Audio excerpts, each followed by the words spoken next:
Okay. Okay. I managed to make it work with the web streaming. I'm always stressed with that. Okay, I will share my screen so we can.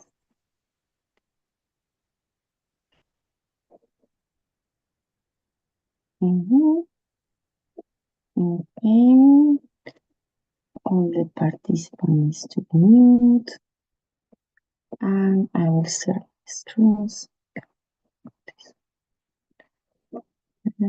Oh, so you can see here.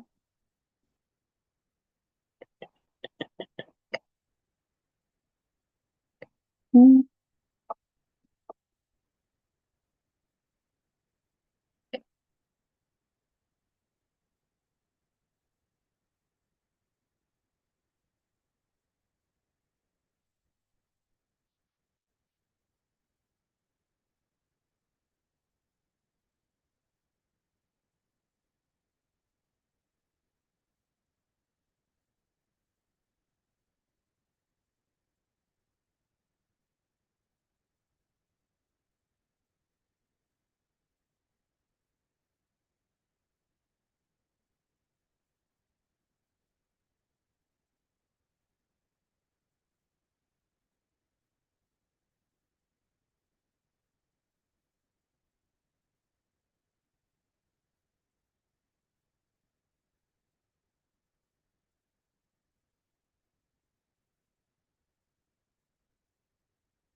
Okay.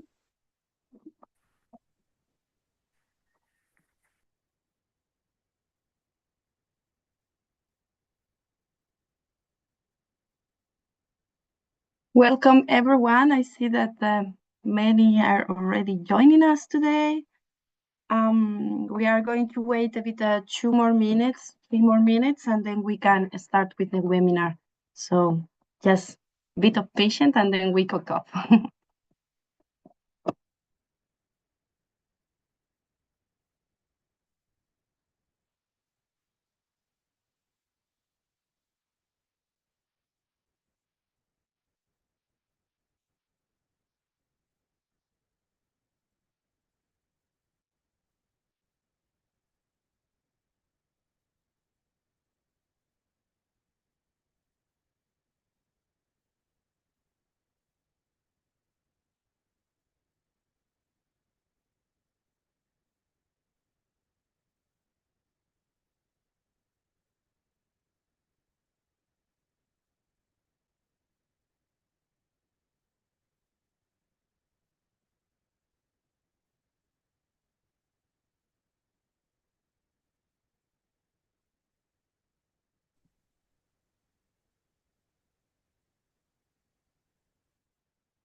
So welcome everyone. I think we can already start. My name is Alicia Caban, and I work for the European Association of Local and Public Authorities for Lifelong Learning. Welcome to this webinar. I'm happy to see that many of you are interested in today's topic, so cultural and creative industries. We are going to have a kind of a skills analysis, and now this is our first webinar of this year, and the last year we have analyzed more topics, but now I'm happy to pass the floor to the group leader, working group on the skills and labor market, the coordinator, that is Ana Cabedo. So she's going to be your moderator today. So Ana, please, the floor is yours. Okay, thank you, Alicia. So good morning, everyone, and welcome to today's webinar, Cultural and Creative Industries Skills Analysis, Understanding Skills Challenges and Opportunities in this sector across European regions. My name is Anna, and I'm very happy to be your moderator in this webinar. So the webinar is part of the working group Skills and Labor Market, led by the Regional Ministry of Education and Training in Catalonia. And I want, first of all, thank you for taking the time to join us today. So just a few words about the cultural and creative industries that are an important part of our economies and societies. And they create jobs and bring people together and promote innovation. So, but like any other sector, as you may know, faces challenges and when they come to skills and workforce. So as Alicia has said, this webinar continues the webinars that we started last year within other sectors like agriculture, care, or blue economy. And in this case, we turn our attention to cultural and creative industries. So as you may know in the agenda, we will have a first session and with Barbara. So we are going to start if you want, and then we'll pass to regional examples. But I will introduce the speakers one by one. So let's get started by introducing Barbara, our first speaker, and we are delighted to welcome her. She's head of programs at ILIA and partner of the Cultural Creative Industries Blueprint Project, Cyanotypes. And she has over 15 years of experience in the strategy, policy, international projects, events, and content development within this sector. So since joining ILIA in 2011, she has been a driving force behind several pan-European initiatives. Including this project, Cyanotypes, that I think that she's going to present after my speaking. And well, she has been working in other subsectors in the creative and cultural industries. So I think that, Barbara, it's your turn. The floor is yours. Thank you. Thank you. Thank you, Anna. Thank you. Thank you for having me here, for inviting me, and for the kind introduction. I think it's always funny to hear, right, the voice, the words describing our past. So indeed, thank you for having me here. What I'm going to do is that I'm going to give you a bit of context first, so tell you a bit about Elia and why am I here and why we are involved in these projects, which indeed are a bit stepping. Oh, let me just stop my sharing because I don't think I've done something that I'm supposed to do. And then afterwards, I want to show you a little video. Sorry about that. So indeed, I'm here to represent Elia. Elia is a large community of university and academies in all artistic disciplines. So when we talk about arts, indeed, we talk about anything you can think in the creative realm. And that is actually quite important because, of course, this is what we take as an approach also in the project. And we will get to this when we look at the European panorama of the culture and creative industries.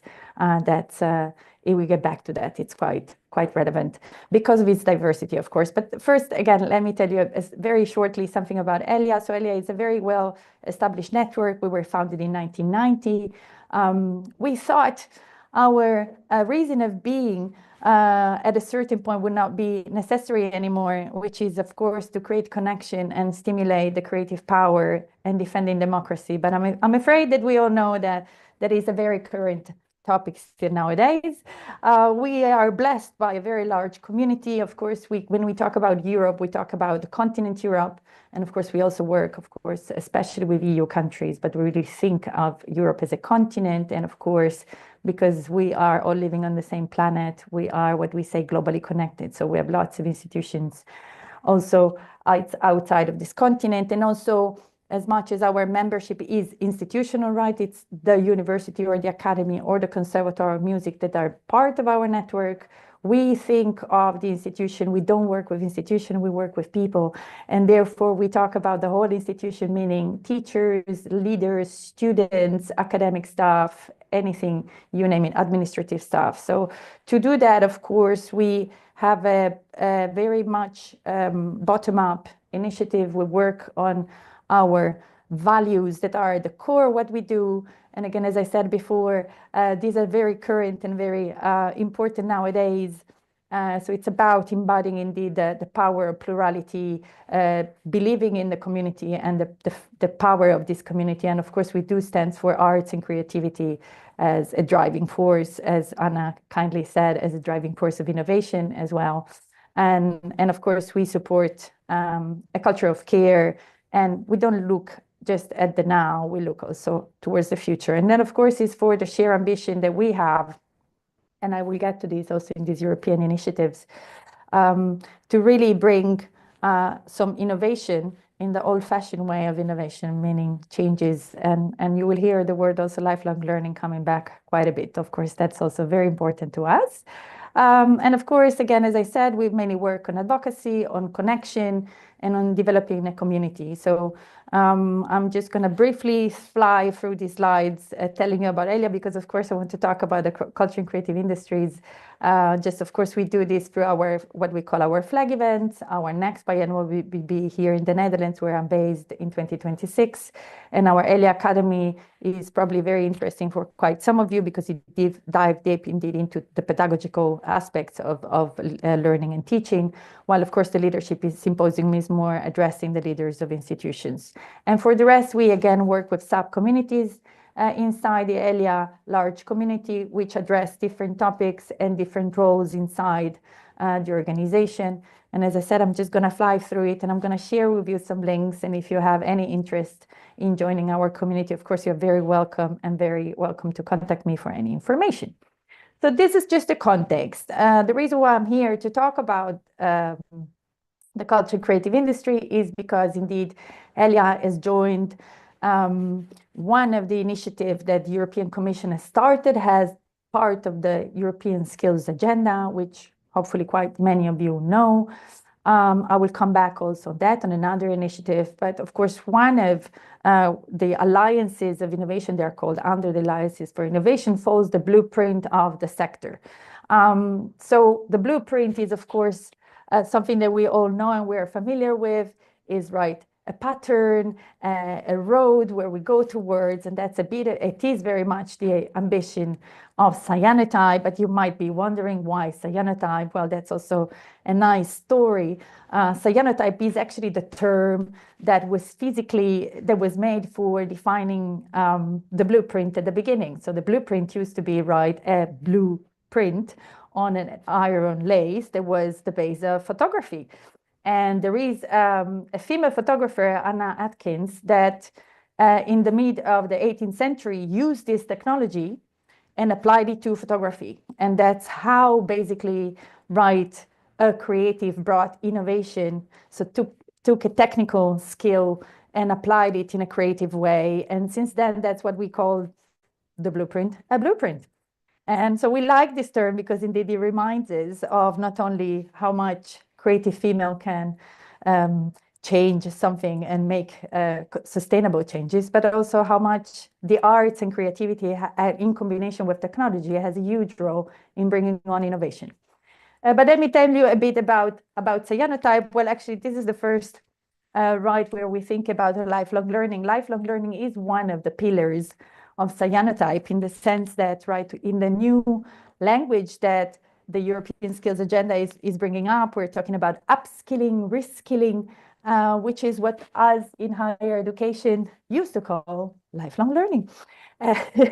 And this is, of course, important because it's about changing our mindset. And that is something that emerged from the start of the project, that there is a need not only for collaboration, but also to start to think education and learning in a different way. So as you see here, we are thinking in a prototyping system. We are promoting a culture where not only indeed education is not limited to when we are students, but it's a process that goes through life, but also to think that nothing should be static and there needs constant revision. So also here, this work in progress and prototyping approach is very much what the cyanotype project is promoting. And of course, also that helps us to think not only indeed about the issues and the needs that the sector is having at this very moment, but also what will be the needs of the sector in the future. So through that, we do promote a future thinking approach. And of course, the challenges that the sector is facing are mainly related to what we normally call the triple transition. So the fact that, of course, our society at large is facing quite some challenges, and the belief, if you want, that the culture and creative industry, as Anna pointed out, have a very strong economical value, but also have a very crucial role in transforming the way in which we think and the way in which we act. And therefore, when we think about the large challenges, the world challenges that we're facing and the changes that we have to implement into society, again, like the triple transition being green, digital, and social, then, of course, the project really aims to push towards that direction and support and stimulate the relevance of the sector also in this innovative action that it has. So how do we do that? Well, this specific project is indeed bringing together a large group of different stakeholders, and some of them, I also see them here, so great that they could join us. The idea is, of course, as I said, to stimulate collaboration. That's, again, one of the challenges that I've understood from the Pact for Skills and other colleagues from other sectors, that collaboration is not just an issue for the culture creative industries. Apparently, it is a general issue we are having. Despite humans being collaborative animals, we're still struggling quite a bit. Certainly in education is a very well-known challenge that higher education is facing. So here, particularly as Elia and many of our higher education colleagues push, we're very enthusiastic to join this project, this blueprint, exactly because it brings together higher education and vocational education. And that's, of course, seems to be a very simple step, but I'm sure that many of you know what a challenge that is sometimes, of course, because of the national and European regulation, and also of the barriers, what we call the invisible silos that are very often present, not only between different sectors, but also inside each one of the institutions. So the strength of the project is indeed to bring together, as I said, higher education, vocational education.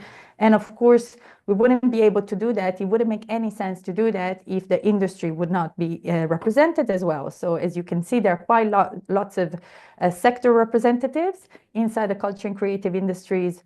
There are different definitions, but there are, of course, between 14 and 17 defined subsectors. So we also have some associations that are representing specific subsector like fashion and media, just to name a few, and also local partners. And we will hear later some of the local cases, and also here the local versus European dynamic is very important. And then, of course, our colleagues from EQ Arts, which are helping us bring it all together and think of the process of how we do this looping and innovation into education, still considering quality assurance, which is also quite of a challenge. So this is a bit of a strategy, and this also helps me to tell you a bit about what are the challenges of the sector, right? And that's a bit of the theme we have today. So what we did first, we looked into what are the gaps, what are the skills that our sectors have, and what are the skills that actually we need. And I'm gonna come back to that in a second. And of course, this process is what we call a continuous process. So we did a first analysis, and there are many colleagues also from another initiative, which I will also refer to later, that are doing the same exercise in trying to figure out what are the gaps. And of course, because of the culture and creative industry, as I said, includes different subsectors, these gaps are also different in the subsector. So for example, the gaps that the gaming industry is facing are very different than what a performing arts or theater sector is facing. They're very, very different, though there are some commonality, which I will introduce you to you later. And as I said, the whole project aims to stimulate a process of revision, of constant revision. And that's, of course, very important because of the challenges that we know are also brought from the technological innovation, from AI, which is, of course, pushing the whole society into speeding up the whole process with advantages and disadvantages as everything. And therefore, this continuous process of checking and verifying is extremely important.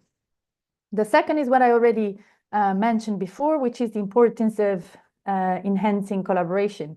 And this collaboration are indeed between different stakeholders, as we call it, so between higher education, vocational education, SMEs, and creatives associations, but also between the dynamic of what happens at EU level or European level and at regional level. Many of you might be familiar with the fact that, of course, right, the majority of the policies are done at national and European level.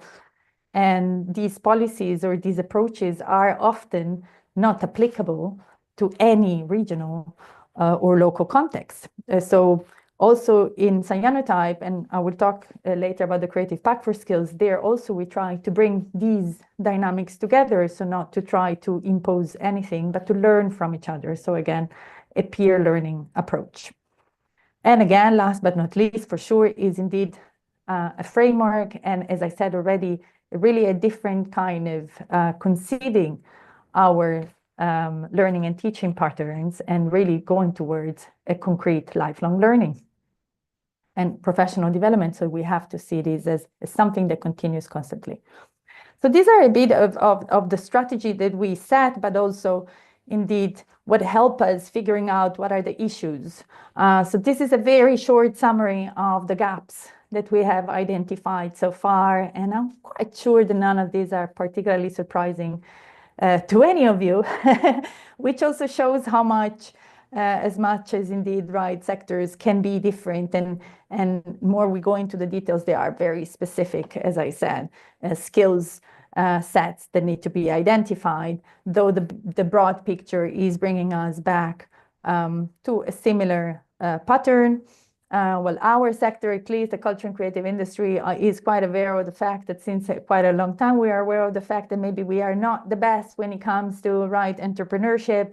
I can tell you that for sure in higher education, it took us quite some time to implement entrepreneurship into the creative fields. There is quite some resistance often, which is you know, more, if you want, a political view than not anything else.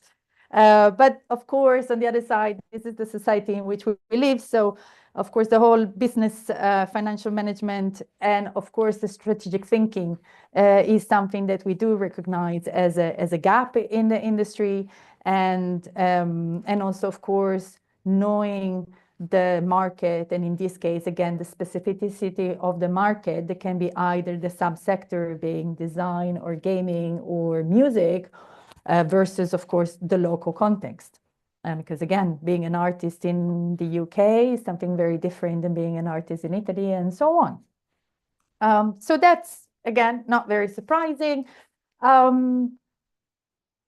I've mentioned already, of course, the challenges that are coming from AI and technological innovation. Many sectors, of course, of the culture and creative industries are already using and embedding AI and any kind of technological innovation because they're part of their daily work, right? I mean, from the music industry to designers to you name it. It's something that actually in many ways is already happening. On the other side, of course, there are huge challenges, especially for the creative sector when it comes to AI in terms of rights and recognition and pricing. And again, this is also not a new story. Artists are normally the one that get paid the least, with some few exceptions. And of course, the AI revolution that is happening at the moment also puts forward some risk for the culture and creative industries, and also some, challenges that can be advantageous in the sense that, of course, it is also many subsectors where the sectors is actually leading with some very strong ethical concerns that are very much shared by at least this consortium, and that bring us towards more of policy action and influence that the sector could have with other sectors in terms of policy. I mentioned already the skill-specific gaps, and also the other three, of course, are the triple transition. I recently heard from colleagues from the DG Grow that actually they mentioned that our sector, the culture and creative industries, are doing pretty well when it comes to the digital skills, though they were mentioning that the green skills are less, we're taking less of the box.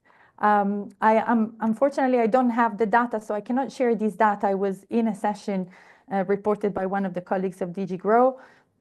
In general, again, as I mentioned before, we do see this as a challenge, as an advantage, in the sense that there is also a very strong drive and a very strong interest from the industry into implementing changes that are sustainable for our future. And therefore, especially when it comes to the green and social transition, there is a strong interest from many parties.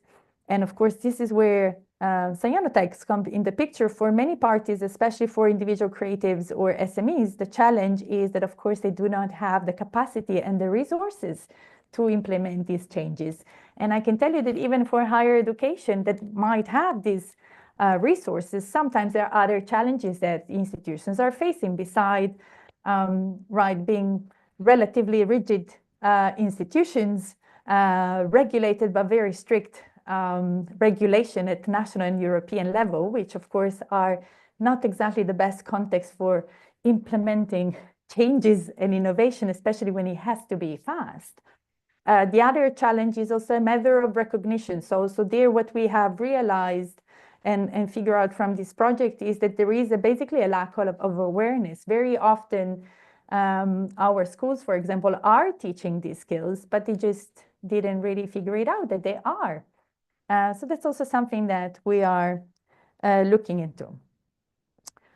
So all of this is, of course, as I said, very much finalized to address the triple transition, the challenges that we have.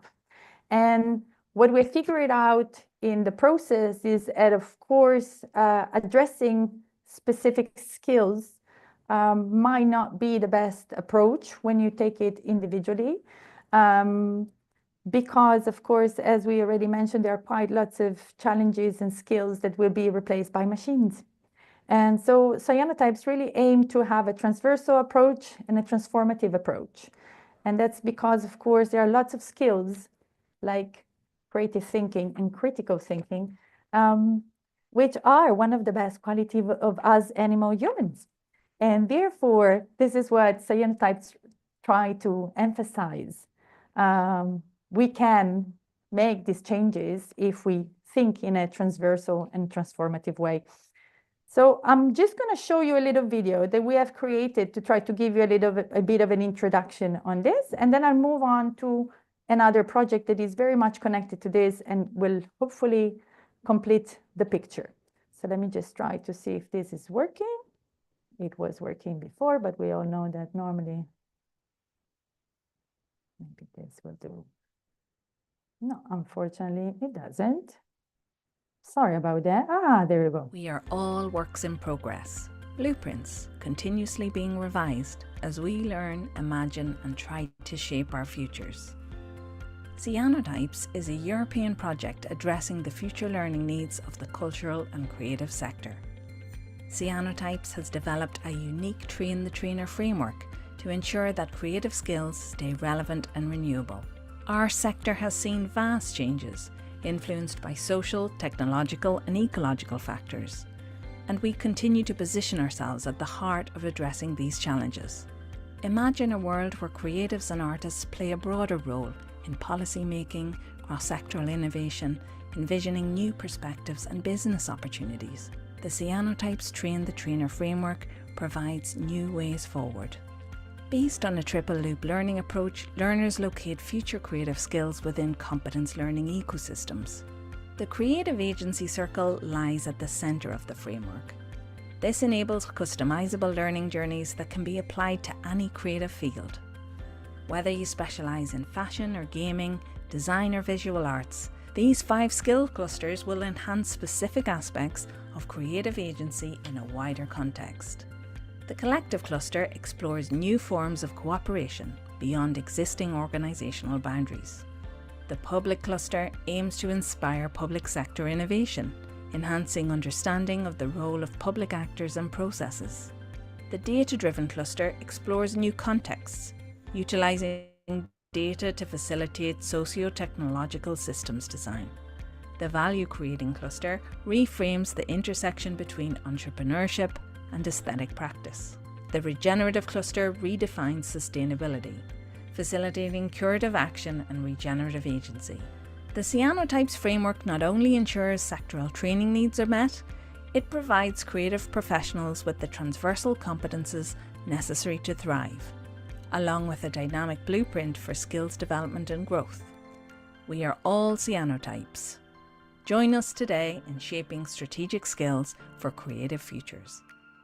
So this hopefully gave you a bit of an introduction to the solution we are developing, which is indeed a training framework. And of course, I will put also the link into the chat, but basically to make it the story short, we're going to launch a call in March in which we're going to open up this framework of content, and we're inviting the whole community at large to pilot, to use these tools that we're developing and see how that works into your community, into your subsector. I'm going to move on because I think I spent already quite some time on this, and I still want to introduce you to very briefly, indeed I already mentioned before, of course, the Pact for Skills, the European Skills Agenda, which many of you are familiar with. And I wanted to mention that indeed has the ambition of Cyanotype, and ELIA in general is, of course, to bring in this collaboration and help for us at ELIA to help higher education, but I think for all the partners to enhance the quality of what the culture and the power of what the culture and creative industry is doing. We also joined this other initiative, which is also very open to anyone that wants to join it, and it's part of the Pact for Skills, and then each one of the sectors has its own Pact for Skills. I think for us, for the culture and creative industry, we just recently got recognized as an industrial sector. So it was a mixture, I suppose, between excitement and I don't know, this beauty of being recognized finally. But anyway, so this initiative is actually very much also aligned with the same goal. It's about making the sector stronger, and it's about supporting each other in, again, lifelong learning, or what we call nowadays upskilling and reskilling. You're very welcome to join this community, which is again about supporting each other, learning from each other. And part of the activities that we're doing through the Creative Pact for Skills are of course led by content. So we have some working groups that are leading the content. And of course, that is also what we bring back into some of the activities, one in which we are supported by Cyanotype and Sacord, which is another project behind the Creative Skills, behind the Creative Pact for Skills. It's a gathering, and it's a platform, if you want, for the whole community to present relevant institutions. And I think, at least for me, that I've been working quite some time into this sector, sometimes it's really challenging because the EU funds are almost creating competitions instead of the opposite, in the sense that maybe different organizations are granted money for the same purpose. So what we're trying to do here is actually to bring it all together. So for example, I see also some of the colleagues of the AIT Culture and Creativity joining us here. So we have worked a lot with them as well. And we are collaborating also with them, because indeed, when there is a shared ambition, we think together is better. And so this is also an invitation to all of you. We are organizing, it will be our 3rd edition. It's also an initiative promoted by the Creative Pact for Skills. And of course, this is a physical place where we can meet. There will be also online events. And what we're doing is that we're going to send out a call for indeed other projects that are relevant to the skills and the culture and creative industry.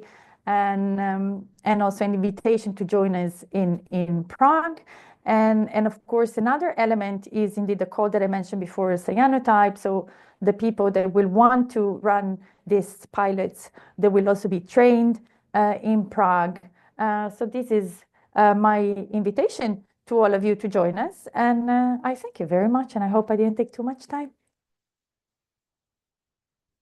Okay, thank you, Barbara, for your insightful presentation. So we can open some question and answers right now. If you want to ask something to Barbara, it's the time.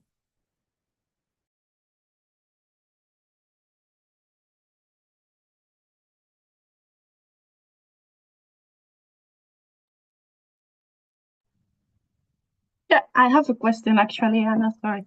Okay. So I wanted to ask you, Barbara, because I used to work actually for the media industry, for the lobby sector. So I'm wondering, like, this is about the project and all what you told us is about the people of the industry. So I'm wondering how this merge a bit with the industry, with the media companies. And I don't know, I used to work, for instance, with the commercial television that by the time they were a bit conservative, now they become video on demand as well lobby. So they open a bit their scope, but that I have the feeling that they are always a bit more conservative. So I want to know if you are in contact with them and how they see these kind of things that you are proposing here today. So thank you.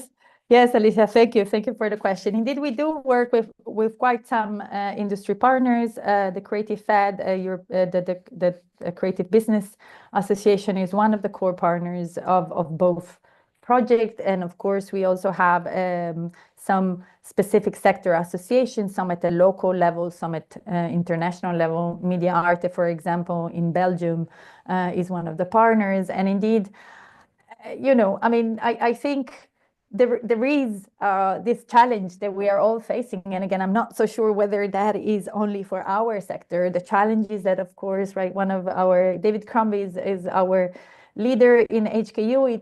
It comes from University of the Arts in Utrecht. He always says, well, we are living in medieval institution with a godlike technology. And that's something that to me really speaks to that, in the sense that, yes, we can start to compete on who is more old-fashioned. I think between, institutions, there is indeed quite some innovation to be brought in the good way. But on the other side, I think independently of that, both from the side of the industry and from the side of education, there is a need for us to work together much more and to really start to see what are our common goals. You also pointed out that one of the challenges, indeed, when you go more specifically into the subsectors, like it would be media, music industry has gone through the same challenges with the Spotify, and we have quite some partners actually from the media industry that are highly involved, also from the side of the unions. So yeah, there is quite some resistance that normally does not come indeed from the people, but comes from the institutions that we are framed into. I don't know if that answered totally your question. But definitely the industry are very important, and I would say in many ways that's a bit of an obligation, I would say, from the side of higher education and vocational education, because of course, right, the large majority of the industry in the cultural and creative industries in Europe, the large majority is SMEs. They are small and medium enterprises. They're not large. Of course, there are, especially in the media, for example, right, very large companies, but the majority is small companies. And then expecting a small company to have, right, the resources to retrain themselves constantly is just, you know, it's unthinkable. They are not, they will never be able to do that. And the same is for, right, recent graduates that we see going out of academies or conservatoires. It's a very challenging time for them, and they also have, right, still to pay their bills, but the money they are getting, it's very minimal. So they need the support from the sector at large, and that's very much why these projects are very important.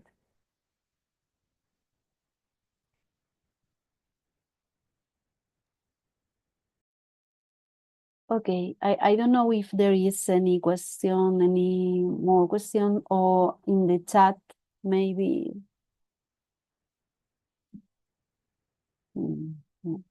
Yeah, for now, no. No, okay. No. We can invite two participants if they want to post their questions on the chat, it's fine.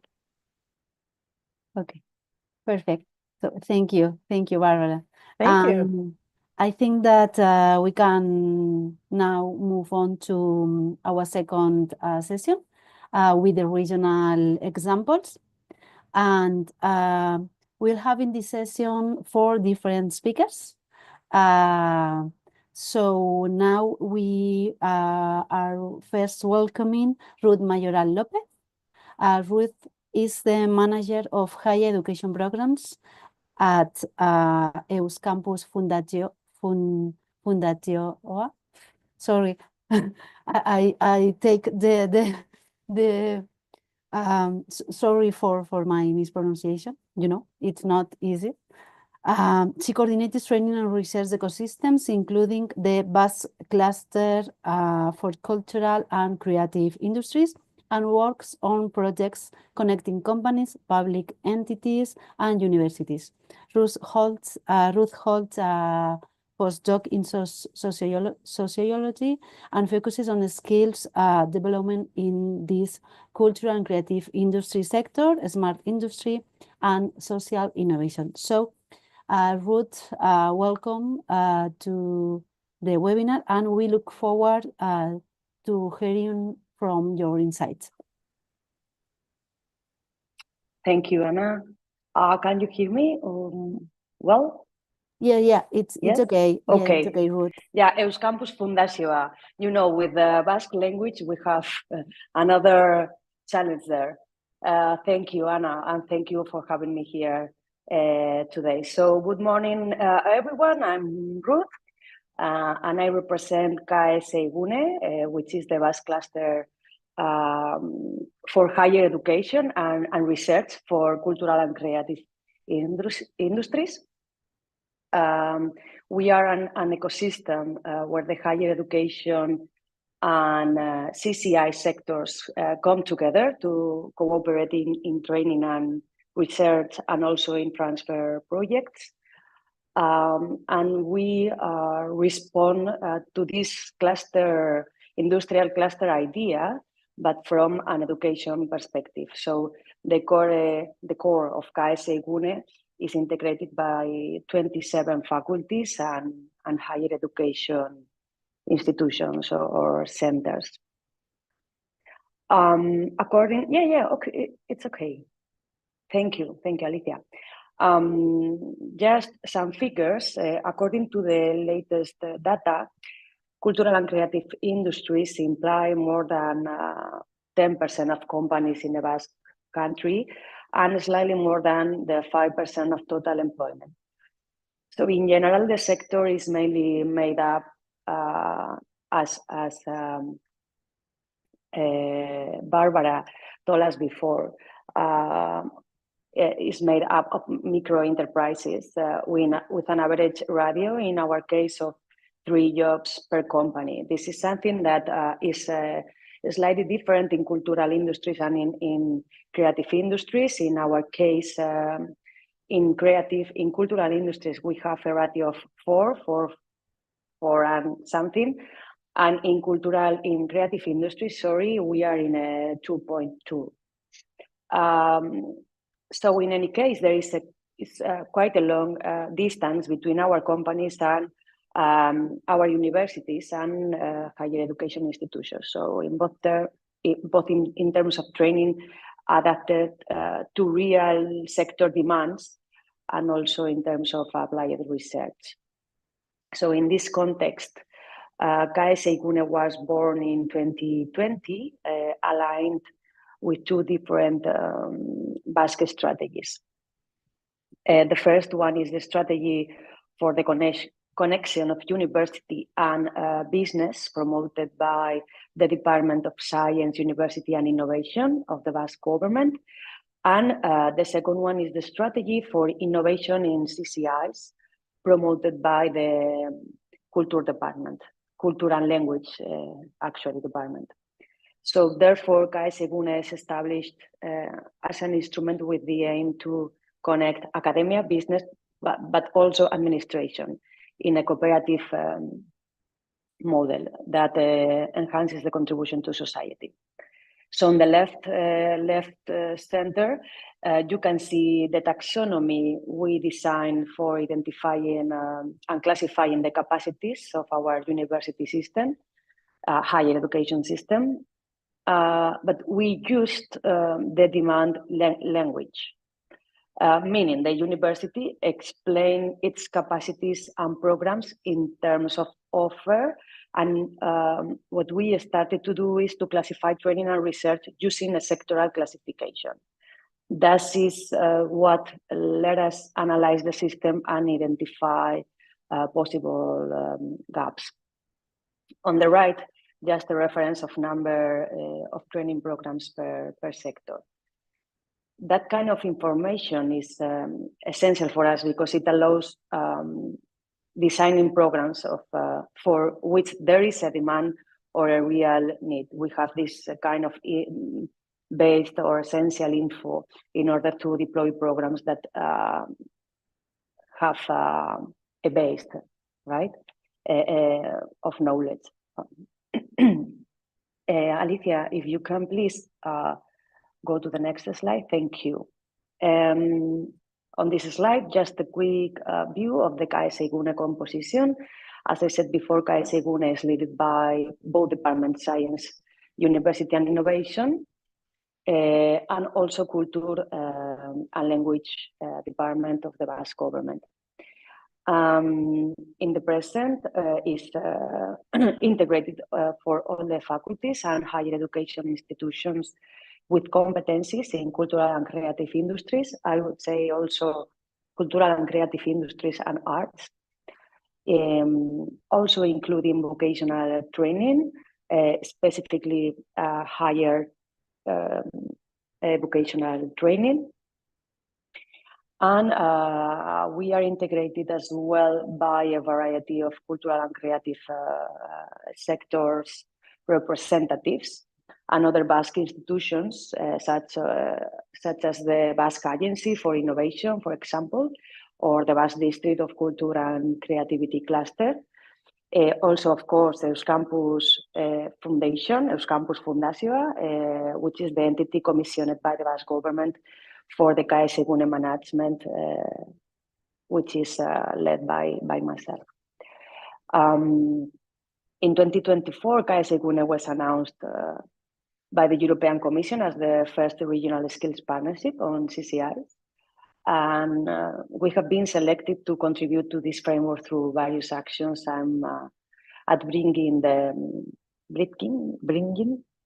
gap between training and CCIs, And this is how we are consolidating a multi-agent regional model that helped us a lot. But for that, of course, it's necessary that all the stakeholders see the point of such an effort. For example, for business, it's an opportunity for shortening the gap with education and getting the talent they demand, but also for academia is the way of going deep in long life learning and micro-credentials, which is basically the place where their future lies. All right. Next, please. Alicia. Oh, thank you. Very briefly, as part of our work, we analyze and make visible the representation of CCIs in the Basque higher education. We are co-designing long life learning education. We also, from CaixaIGune, we are putting in contact faculties and schools and cultural and creative entities in Euskadi.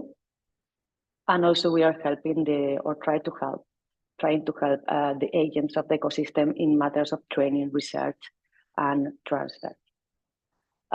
Next, Alicia, please. Also regarding our ecosystem, you can see here some figures in order to know a bit more about CaixaIGune. As I said before, we are integrated by 27 faculties and schools. This is the total education, higher education formal system here in the Basque Country. So we have all the centers with competencies in arts, culture, and creativity. We have also more than 3,000 staff, teaching and research staff. 53 connection projects funded until now. I would say that those are not the latest numbers, but more or less we are in that average. We have more than 50 connection projects between more than 600 students and with 20 entities, different companies here in the Basque Country. So also I'd like to highlight that the ecosystem integrates more than 150 grades, post-grades research groups related to cultural and creative industries. And also CaixaIGune works as a help desk for their demands in terms of collaborating with cultural and creative industries. So that is what I wanted to tell you. If you are interested in more info, I think go ahead with the time because we are late, I think. So I'm here for any question or doubt or if you're interested. Thank you.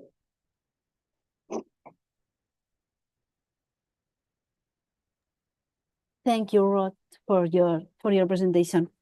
So we can go ahead with some questions if you have something to ask, Ruth.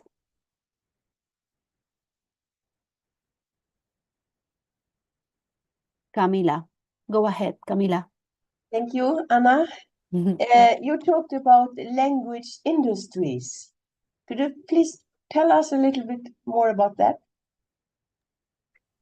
Yes, thank you for your question, Camila. Yes, we have our own taxonomy of cultural and creative industries here in the Basque Country. As you know, we have our own language, which is a very, very important part of our culture. And all the time we are taking care of this matter.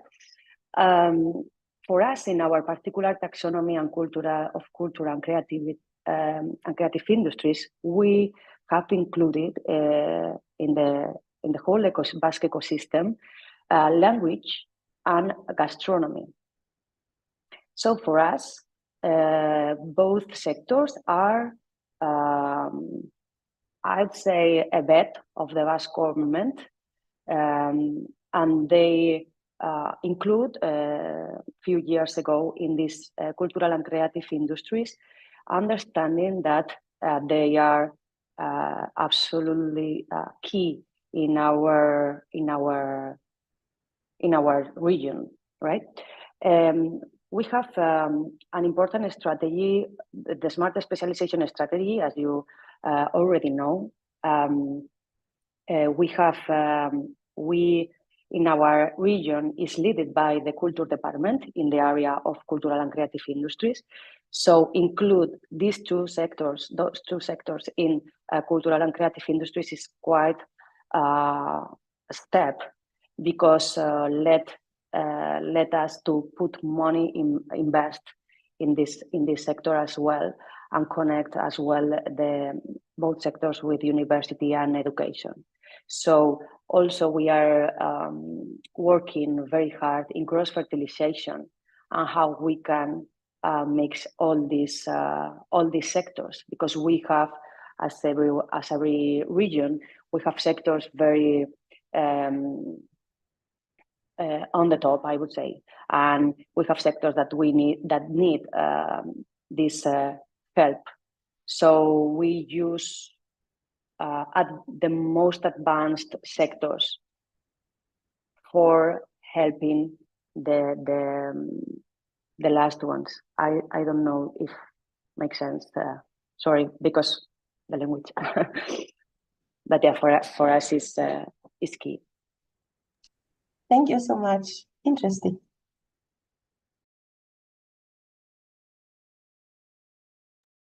Okay, so I think that we can go ahead with the other speakers.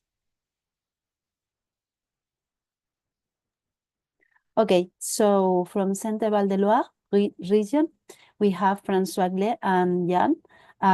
So I will introduce them both, and then you choose who speaks first and the second one. Okay, so François is the regional project manager for Bourges.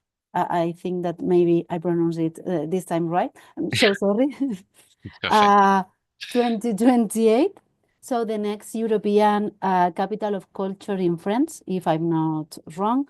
He specializes in regional cultural development and coordinates different stakeholders across sectors such as culture, education, tourism, and the economy to address challenges and opportunities in the cultural and creative industry. Today, François will share how the Centre Val de Loire region is addressing challenges in structuring the cultural and creative industries and the innovative approaches they are taking. And I think that we can introduce right now Jan, and then you both share the presentation and the thing. So Jan is a territory police officer at Fracama, the regional hub for modern popular music in the Centre Val de Loire region, with nearly 20 years of experience in art and culture. He focuses on developing the modern popular music sector in collaboration with the regional cultural department. We are eager to hear your perspective on supporting this sector. Thank you. Thank you all. Yeah, thank you both. Thank you so much, Anna, for your presentation, and thank you all for having us today with you to share with you what is happening right now in Centre Val de Loire. First, I will do a very quick presentation of our territory. So as you can see in the map in front of you, we are more or less in the center of the French territory. We are one of the 13 administrative regions of France with a pretty small population in front of other parts of the territory, and we are a local authority as with the president, and as you can read, numerous regional councillors elected for 6 years. Right now, to focus on our subject of today, I would like to share with you some key data In 2022, the cultural sector will employ 10,000 salaried workers and 7 non-salaried workers in Centre-Val de Loire, representing 1% of salaried employment and 5% of non-salaried employment in the region, below the national average. In our territory, Indre-et-Loire stands out for the higher than average cultural share. Performing arts dominate among salaried employees, while visual arts predominate among non-salaried workers. 10,000 salaried workers and 7,000 non-salaried workers also employ non-cultural professionals. I mean accounts, administrative staff, for example. In 2022, the main activity of 3% of establishments in Centre-Val de Loire will be in the cultural sector, so it's a very important part of our economy. The health crisis has had a major impact on cultural employment, but a recovery from 2021 has enabled us to exceed pre-crisis levels by 2022. Gender parity has almost been achieved, and cultural workers are often better qualified. However, jobs are less stable with short or multiple contracts. Non-salaried workers, mostly micro-entrepreneurs, frequently engage in multiple activities. For us, it was important to share with you this global point of view of our situation in our territory. And in answer of this situation, we develop a CCI sector strategy based on institutional plan called in French, I'm sorry, SRDE2I. The region has drawn up an economic development, innovation, and internationalization plan for the coming years. New challenges has to be met, and the impacts of the health crisis on the economic and social situation was taken into account in defining projection and ambitions. Relaunch, proximity, attractiveness are the objectives of a regional plan that has been drawn up in consultation, transforming our intervention and accompanying transition. Relocation, territorialization, and reindustrialization are the pillars of this plan. And new for the Centre-Val de Loire region, culture has been included for the first time in our economic road with a measure to strengthen cultural industries and local cultural businesses. Since 2022, the region has been deploying a new contract for the music industry with the states, the CNM, Fracamas, and Au-Centre. They are committed to defining a common roadmap to support the music ecosystem, develop the industry, encourage cooperation, and support career path. The SRDE2I and its tools have enabled us to create a framework for cooperation and exchange on the challenges facing the sector. And on the last point, I want to share with you the opportunity we have to improve our support for CCI in our regional landscape, the Interreg project Sonic. The Centre-Val de Loire region is partner in the Interreg Europe Sonic project, which was selected last December. The Sonic project responds to the lack of innovation support for the small and medium enterprise in the music industry, limiting their competitiveness against large companies and regions outside Europe. It aims to improve policies and strengthen innovation with EA and skills, promoting exchanges and co-creation with local players. It's an echo with all the challenges Elia highlights in her presentation. Aligned with the EU cohesion policy, Sonic promotes a more competitive, resilient, and innovative European music industry. In Centre-Val de Loire, the music sector is crucial to regional economic and social development, stimulating dynamism, creativity, and attractiveness, mainly made up of a small social economy association. Local players are facing challenges such as AI, digitalization, and ecological transition. Cooperatives and self-production are emerging as solutions, but require regional support to remain competitive. Close to the Île-de-France region, the Paris area, the region faces a strong competition with an unevenly distributed music industry.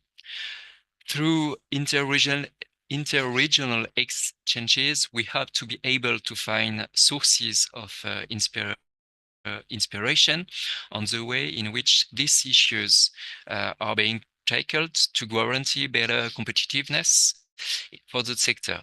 This will enable us to develop new financing opportunities that are better adapted to the reality of the situation and the transition that are taking place. We want to make support for the music industry a key factor in competitiveness and economic development. This will enable us to make the region more attractive to industry players. I give now the floor to Yannick from Fracama, also stakeholder in the Sonic project, to present the contrat de filière. Thanks, François. And thanks a lot for having me. I have to confess that I'm a bit proud and sincerely happy to be here.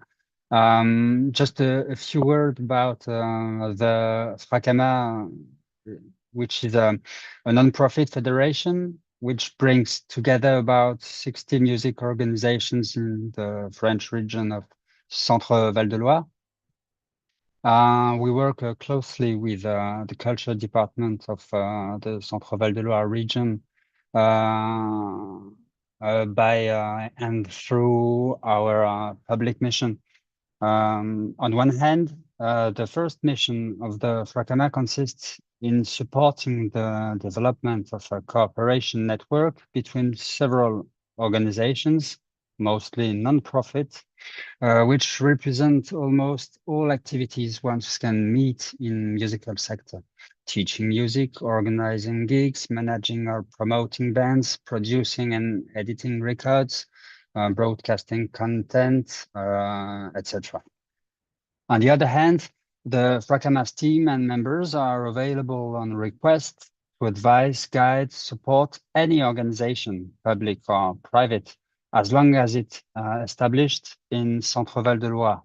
I could say, moreover, that all our activities are driven by the simple idea that the more we are, the more different we are, the more intelligent we are.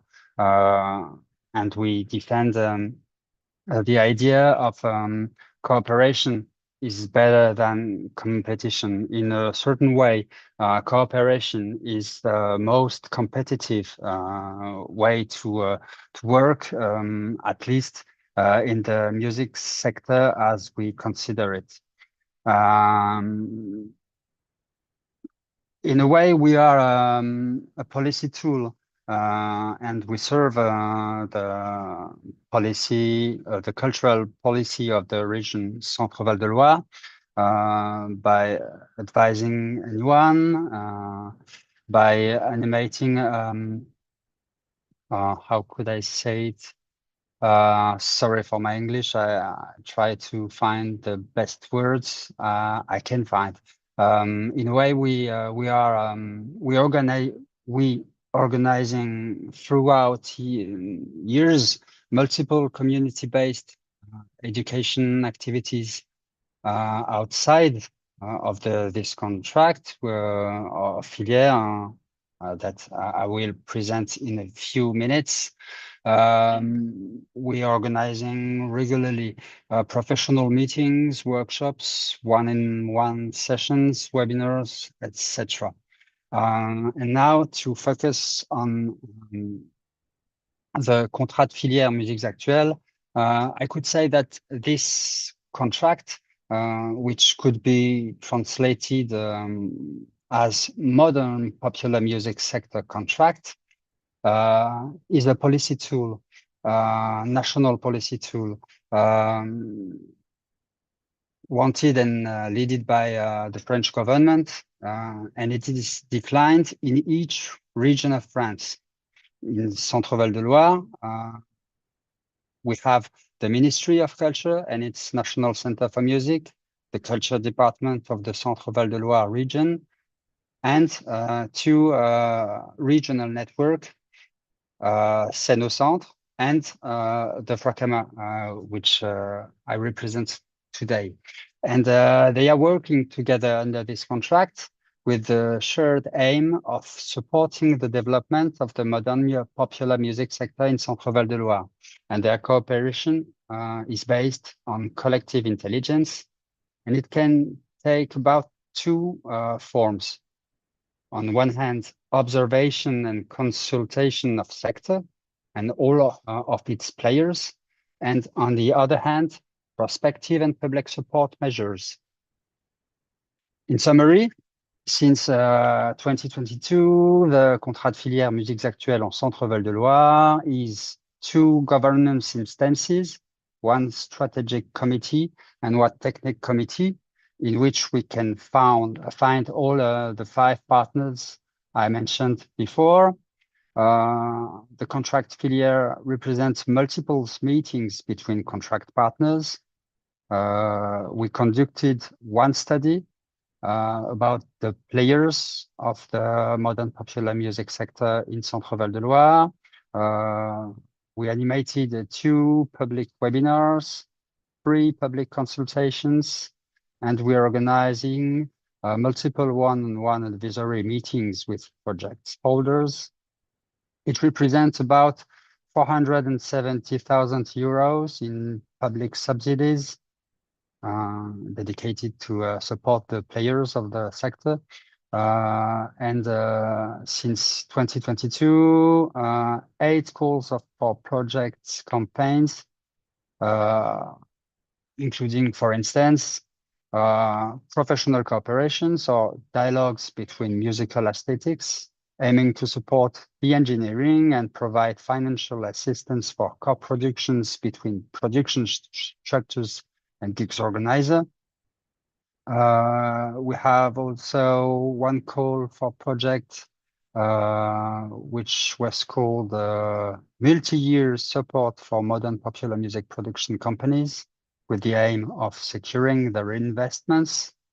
And we had also seed funding or support grants aimed of networking, providing advice, structuring assistance, and offering funds for the creation of new companies in the regional modern popular music sector.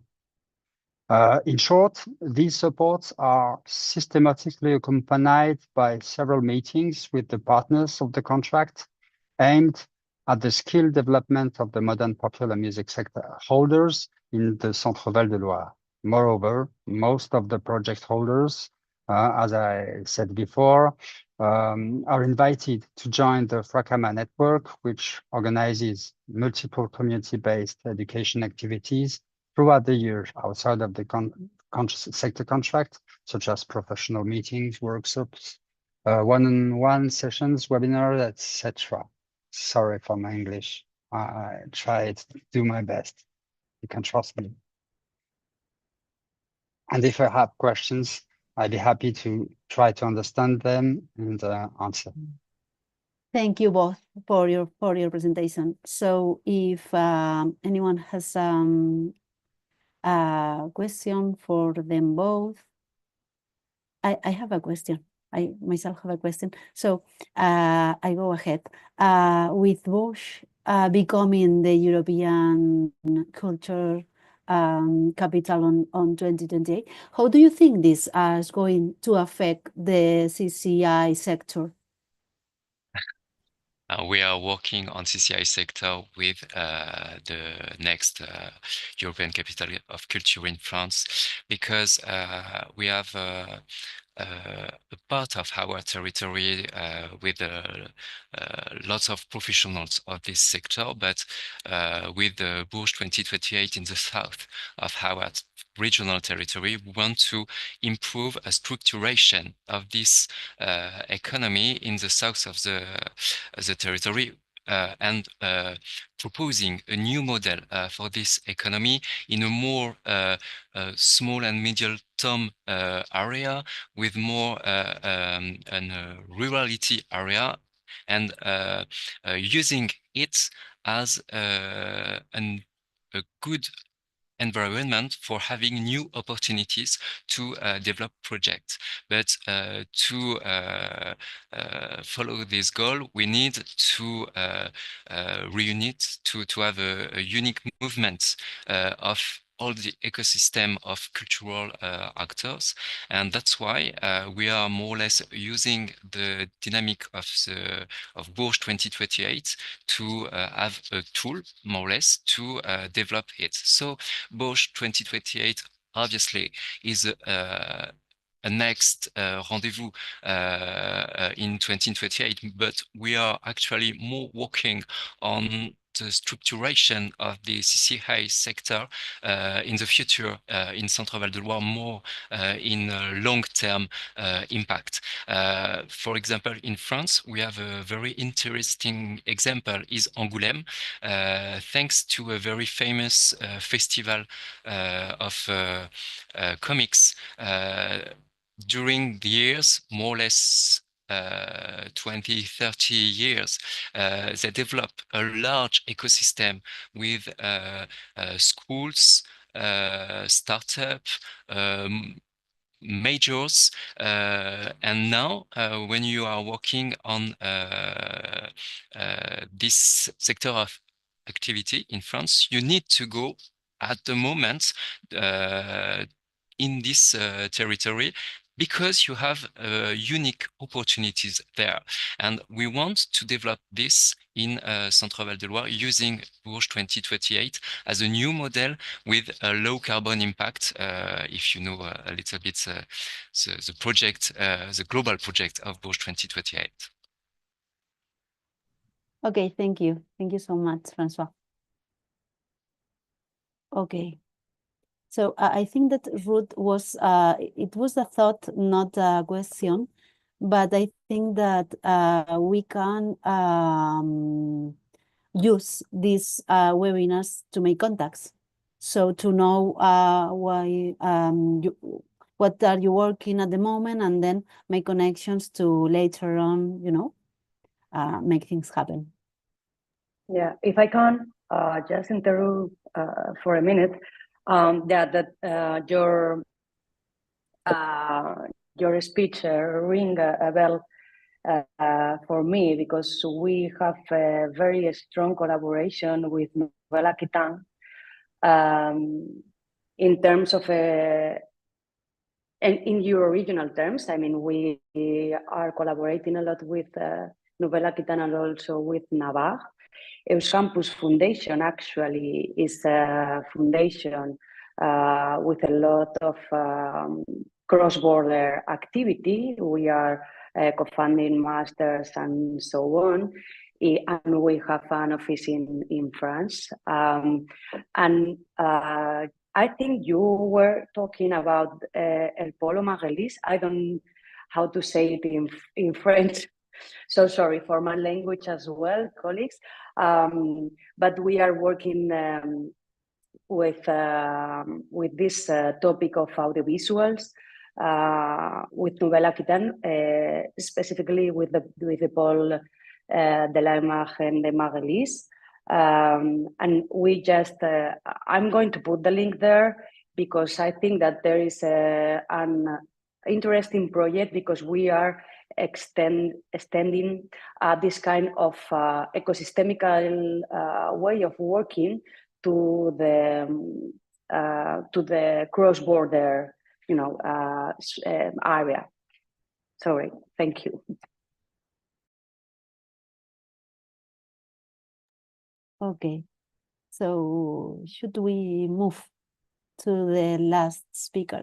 Okay, So finally, we have Sandra Myers from the United States, but she's right now the director of the Conservatory of Music of Castilla y León. Sandra is originally from the United States and holds a Bachelor of Arts in Music from UCLA and a degree in musicology for the Royal Conservatory of Madrid. She completed her postdoc at the Autonomous University of Madrid in 2017 with the highest honors. With a career spanning over 2 decades, Sandra has taught music, history, aesthetics, and research methodology, directed academic journals, and supervised master theses. In 2023, she returned to the Conservatory of Castilla y León as its director. Sandra will share her thoughts on how music education can play a vital role in advancing skills and careers in the cultural and creative industries. The floor is yours, Sandra. Thank you, Anna, and thank you all of you who are participating this morning in this webinar. Very interesting for us, and I feel very privileged to be able to perhaps more than giving information on the projects that we are involved in, but more of a series of reflections on how many of the challenges and difficulties that most of us probably have had in trying to join educational, artistic education with culture and the CCI idea of working together. We are the largest region in territorial expansion in Spain and the 6th in number of inhabitants. So that means we have a very scarcely populated region, but very large and with a very large network of public artistic educational centers. And we'll see a few statistics here just in a moment. When I viewed the suggestions for the presentation, I became a bit overwhelmed because I have felt and I still feel very detached from the objectives of the webinar, because in Spain, and I assume this is true for most of you, and I see that from all the projects we've been hearing about this morning, you are finding ways to work through this problem.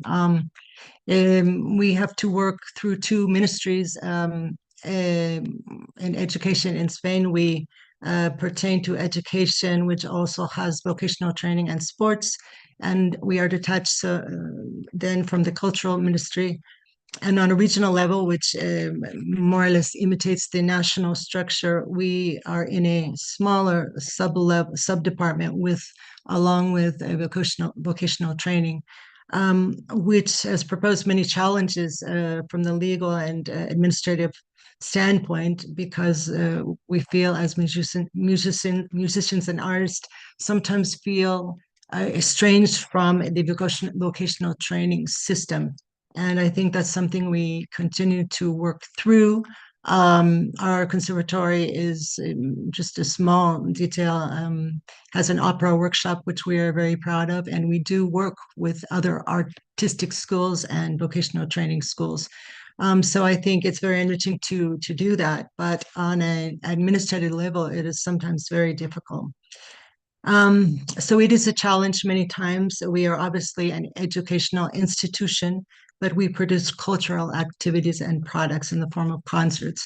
We're very proud of our symphonic orchestra. We have early music ensembles. I have mentioned our opera workshop and other lyrical productions. We are extremely proud of our contemporary music workshop, and we have just recently created a partnership with the Milan Conservatory and with the Mozarteum in Salzburg. So we are extending and joining and making partnerships, which is so important in these fields. Of course, we have musicological-based communication and publications, musical composition and editions in our mind. And of course, we provide professional training for high school music programs and conservatory teaching. So we are very immersed in the educational system. Until just a few days ago, I had virtually no information or statistics on the subject of the cultural creative industry in Spain. I have been provided with a few slides, which I will show you. But I think apart from the statistics, which are very important, I believe that intuitively we, all members of the higher artistic educational sectors, know what we need to do. We just have a lot of rigid structures to work through. And so this is always a challenge, which I know is and has been for everyone. If we look at this, just a few statistics which have been provided to me, this is just a general Spanish overview, and these are employment figures. The annual average culture employment in 2023 reached 723.3 thousand people, representing 3.4% of total employment in Spain. And we see on the next graphic that the personal characteristics of the person or persons employed in cultural activities, we say that we are a little behind on equality, on gender issues. Age is pretty wide in common distribution. We do see that the educational level of people working in the cultural section is very high. We see tertiary education levels, which is probably a pretty common characteristic of all of our sector. We can go into the next slide, please. Okay, these are not employment, but GDP evaluation. I do believe that the general overall contribution of cultural activity to the GDP in Spain is on a decline, starting from 3% in 2000 and gradually descending to 2.3 in 2022. So if we break this up, we could find ourselves as a musical institution within the performing arts principally, which is only 9.1% of that smaller percentage of the general breakdown, a very small percentage. And then in the next graph, we see divided by phases. Of course, we are educating workers for creation and production principally. The educational sector here, I understand, is in the private sector. We would not be included there. Could we go on to the next slide, please? And here back to employment. If we look at our region, which is Castilla y León, we find that we are providing 2.5% of the total employment in our sector, in the cultural sector, quite a bit behind Madrid, which is 4.9, Catalonia 4.1, sort of on the average, but we are quite below the average. So I think that's something we need to be aware of and work on. The next slide, please. So now those were sort of the cultural statistics that I have been provided with. Now I want to do a very quick fly through the educational centers, because we have a very, very good network of public educational centers providing artistic education in our region. So we could go through this very quickly. The first one, please. This is the statistics. I'm not going to read this because we have a lot of statistics to get through. The elementary and professional music education, which are children basically from 8 to 18 years. We have 11 public professional music conservatories in our region with about 4,729 students. So that is we have many, since we're such a large region, we basically have one in every province, and that is a very good base for our higher upper level education. Next, please. This is the dance education. It's much smaller. We have only 2 professional dance schools in the region, but there are 450 students participating in that. We have no higher level dance conservatory for the time being. To the next, please. These would be plastic arts and design. This is a very delicate subject in Spain because back in the 80s, fine arts were introduced into the university system. and music and the other arts were not. So this has created a lot of tension and many decades of battling for music to get ourselves into the university system. This has not happened, and it does not look as to happen. We have just had a new law approved last year for the higher artistic education, not only music, but all of the artistic education, and it's not changed a great deal. So we'll be continuing to battle in this field. But here we see that there's a great network also of vocational training cycles in plastic arts and design in our region. And so there's many specialties that you would not find in the university system. Go on, please. This would be us, the higher artistic education. We are the first on the list. EAS is Enseñanza Artística Superior, higher artistic education. Conservatory of Music of Castilla y León. It's a public center, as all the centers I've been speaking about. We have at the present time 253 students in the bachelor's degree and 29 students in the master's degree, and growing. Our specialties, all of the performance specialties, musicology and ethnomusicology and composition.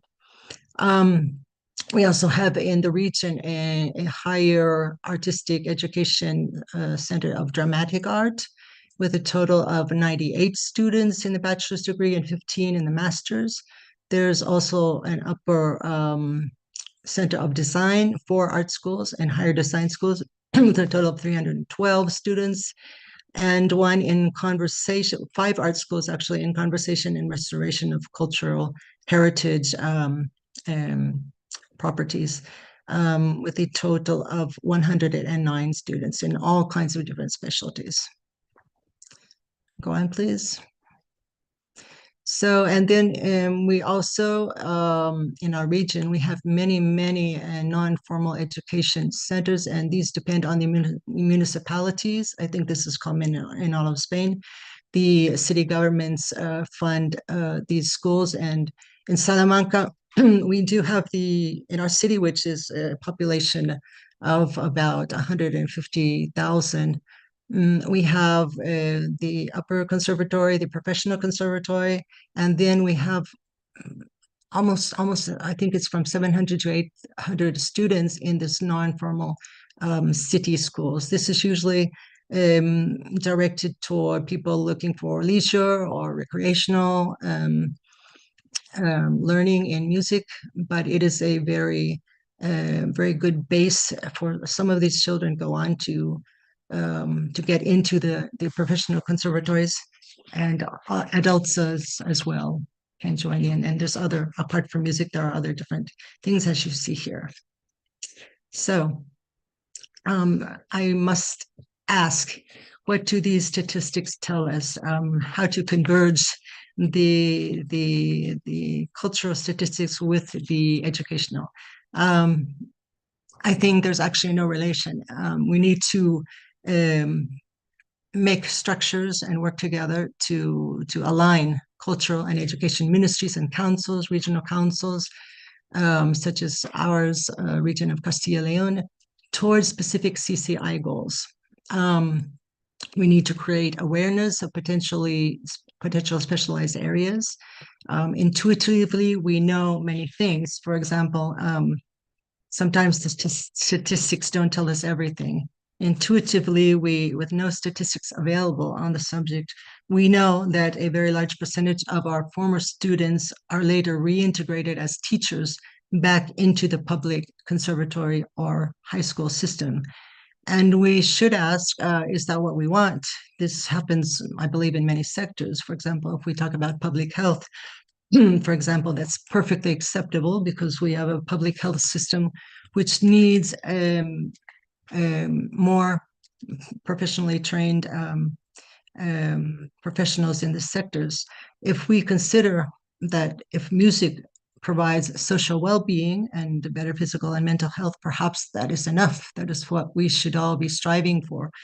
However, perhaps there are ways for music, especially and specifically classical music, to become a part of the productive fabric of our regional and national economies. If so, what is the role of artistic education then in Spain, which is fundamentally public funded schools?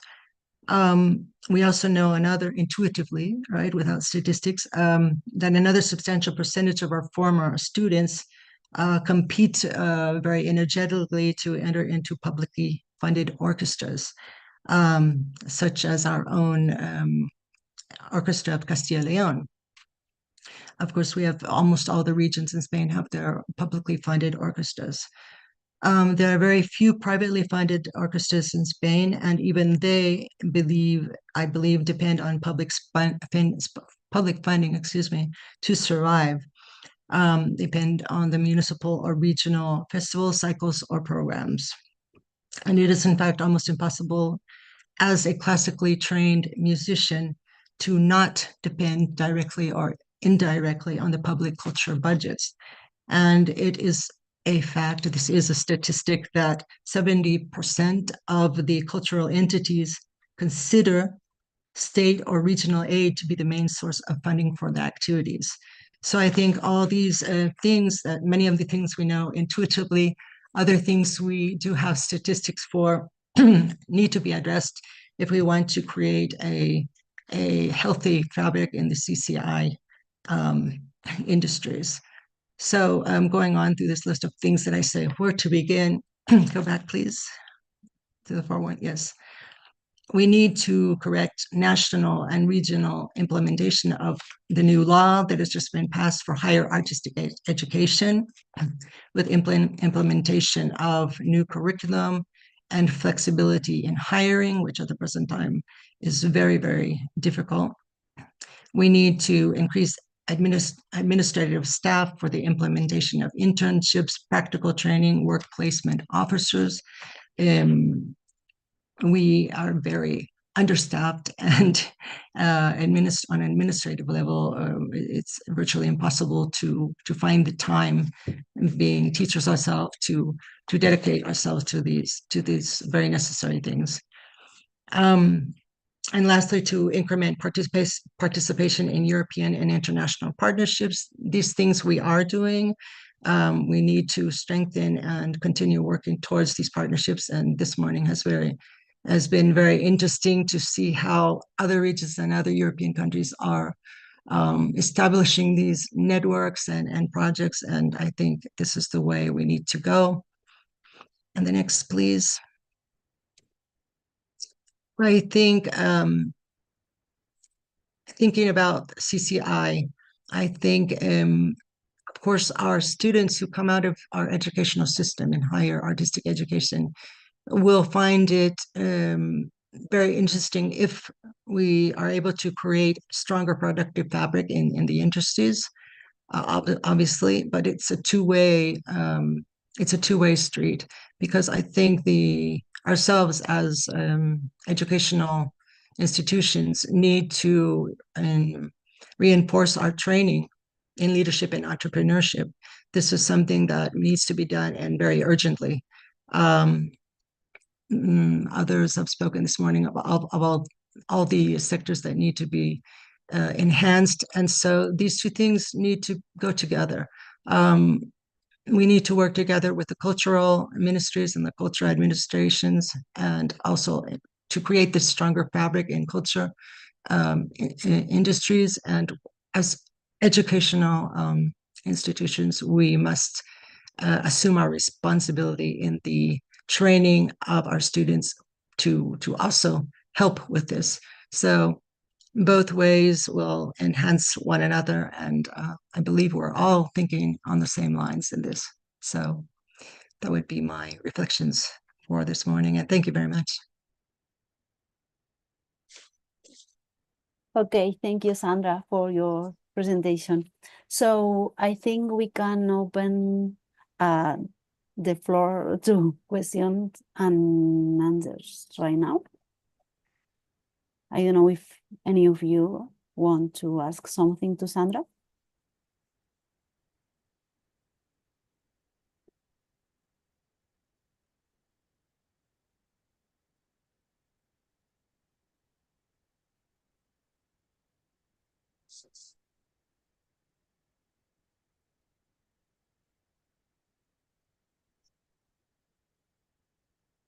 If there is any question, we can later on share with all the speakers. You know. Yeah. Okay, so I think it's time to say goodbye, and I want to thank you to all this. Oh, sorry, Alicia. Do you want to? No, I was about to say Okay, just okay, that okay. yeah, like the next Go ahead. webinar, it will be focusing on advanced manufacturing skills challenges. This is a bit far from maybe where our participants are working on, but just to let you know that we are moving forward with the skills analysis in another sector. So please, Anna. Okay, no. I just want to thank you, all the speakers, for your worthy contributions and for sharing your expertise with us today. I think that your presentations have provided meaningful perspectives on the challenges and opportunities of the CCI sector, as well as inspiring examples of innovative solutions at the regional level. That it's what we focus right now here. And I would also like to thank you, the participants, for joining us today. And we look forward to seeing you at future events of this working group. Thank you. Thank you all. Bye. Thank you so much for your time.